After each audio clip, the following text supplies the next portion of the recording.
नमस्कार प्रिय भक्तों, जय शनिदेव भगवान। भक्तों, शनिवार का दिन शनिदेव को समर्पित होता है। सारा संसार जानता है शनिदेव भगवान न्याय के देवता हैं और ये न्याय के देवता जिस भी अपने भक्त के साथ अन्याय होता देख उसकी मदद करने स्वयं चले आते हैं।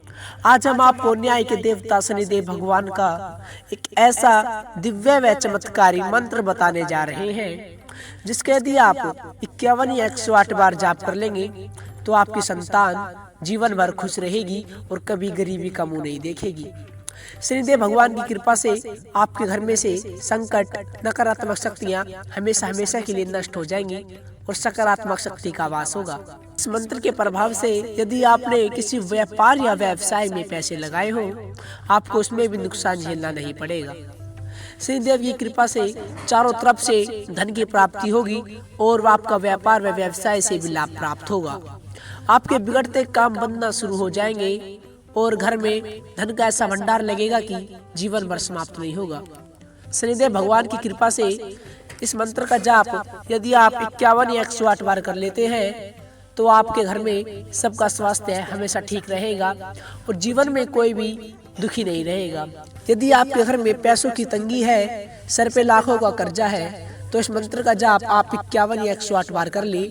मैं गारंटी देता हूँ शनिदेव भगवान का यह मंत्र यदि आप 51 या 108 बार सच्चे हृदय से जाप कर लेंगे तो आपके लाखों का कर्ज समाप्त हो जाएगा। चलिए प्रिय भक्तों, आपको बताते हैं कौन सा मंत्र है वो। लेकिन शनिदेव भगवान का यह दिव्य चमत्कारी मंत्र को बताने से पहले, हे शनिदेव भगवान, आज जो भी मेरे इस YouTube चैनल को सब्सक्राइब करे, आप सदैव उनकी झोली खुशियों से भर देना। उनके घर में कभी भी धन दौलत की कमी मत रहने देना।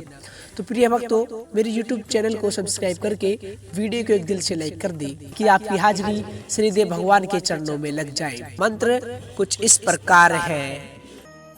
ओम नीलांजनम समाभासम रविपुत्रम यमागजम छायामातं संभुतं नमामि शनैश्चरम्। ओम नीलांजनम समाभासम रविपुत्रम यमागजम छायामातं संभुतं नमामि शनैश्चरम्। ओम नीलांजनम समाभासम रविपुत्रम यमागजम छायामातं संभुतं नमामि शनैश्चरम्।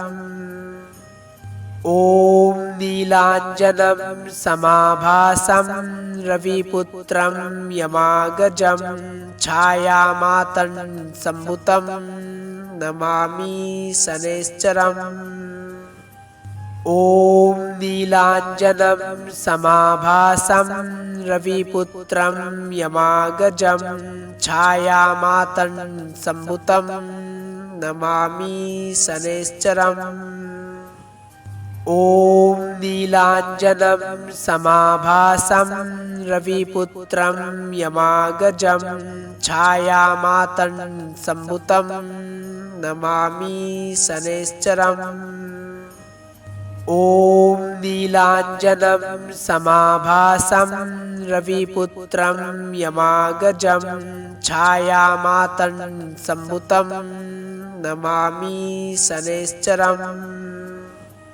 ओम नीलांजनम समाभासम रविपुत्रम यमागजम छायामातं संभुतं नमामि शनैश्चरम्। ओम नीलांजनम समाभासम रविपुत्रम यमागजम छायामातं संभुतं नमामि शनैश्चरम्।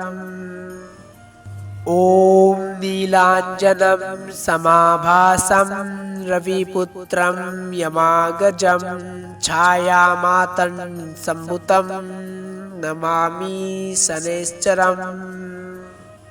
ओम नीलांजनम समाभासम रविपुत्रम यमागजम छायामातं संभुतं नमामि शनैश्चरम्। ॐ नीलाञ्जनं समाभासं रविपुत्रं यमागजं छायामातन्सम्भुतं नमामि शनैश्चरम्।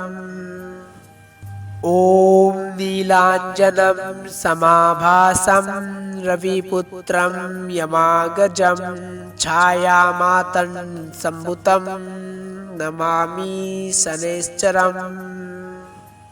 ॐ नीलाञ्जनं समाभासं रविपुत्रं यमागजं छायामातन्सम्भुतं नमामि शनैश्चरम्। ॐ नीलाञ्जनं समाभासं रविपुत्रं यमागजं छायामातन्सम्भुतं नमामि शनैश्चरम्। ॐ नीलाञ्जनं समाभासं रविपुत्रं यमागजं छायामातन्सम्भुतं नमामि शनैश्चरम्। ॐ नीलाञ्जनं समाभासं रविपुत्रं यमागजं छायामातन्सम्भुतं नमामि शनैश्चरम्। ॐ नीलाञ्जनं समाभासं रविपुत्रं यमागजं छायामातन्सम्भुतं नमामि शनैश्चरम्। ॐ नीलाञ्जनं समाभासं रविपुत्रं यमागजं छायामातन्सम्भुतं नमामि शनैश्चरम्।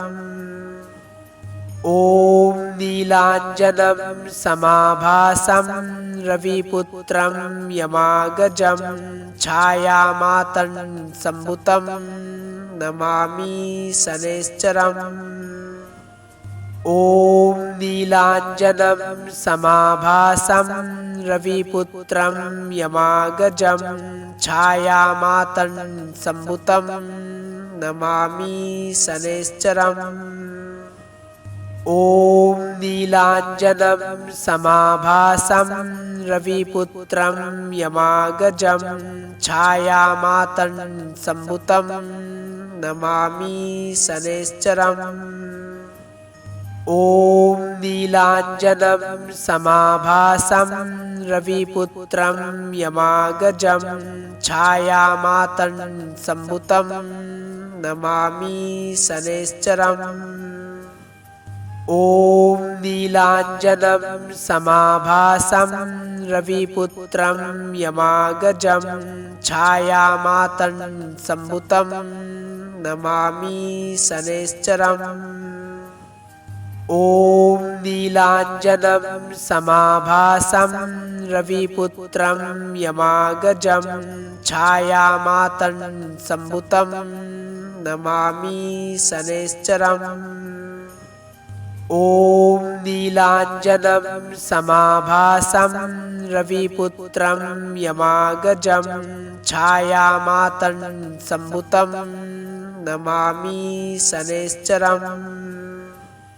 ॐ नीलाञ्जनं समाभासं रविपुत्रं यमागजं छायामातन्सम्भुतं नमामि शनैश्चरम्। ॐ नीलाञ्जनं समाभासं रविपुत्रं यमागजं छायामातन्सम्भुतं नमामि शनैश्चरम्। ॐ नीलाञ्जनं समाभासं रविपुत्रं यमागजं छायामातन्सम्भुतं नमामि शनैश्चरम्। ॐ नीलाञ्जनं समाभासं रविपुत्रं यमागजं छायामातन्सम्भुतं नमामि शनैश्चरम्। ॐ नीलाञ्जनं समाभासं रविपुत्रं यमागजं छायामातन्सम्भुतं नमामि शनैश्चरम्। ॐ नीलाञ्जनं समाभासं रविपुत्रं यमागजं छायामातङ्गसम्भुतं नमामि शनैश्चरम्। ॐ नीलाञ्जनं समाभासं रविपुत्रं यमागजं छायामातङ्गसम्भुतं नमामि शनैश्चरम्।